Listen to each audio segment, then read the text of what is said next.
Sa mga galit dyan, sa mga BBM, pasensya na kayo. Pero ito talaga sabihin ko sa inyo. Hindi na to haka-haka. Akala nyo si BBM mahina ang utak niyan? Hindi mahina yan. Kasi alam nyo, yung Quadcom, yung 4 na committee, pinag-iisa niya. At anong pakay niyan? Anong pakay? Di ba ang pakay una?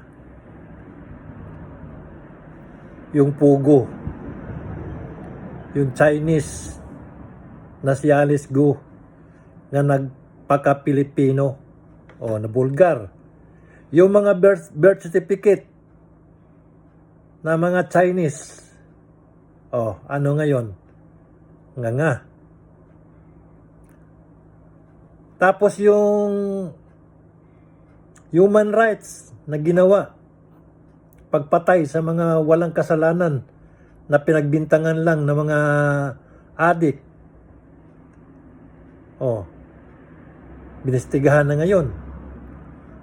Nandyan na yung mga ebidensya.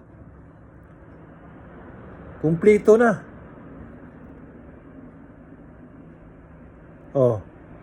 Bakit ginawa yan? Kaninong project yan? Kaninong project yan lahat? Pugo, drug war, birth certificate ng mga Chinese.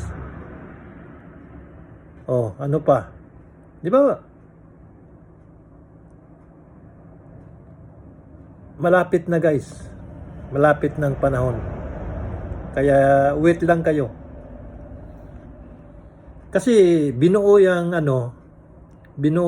committee na yan para magbistiga.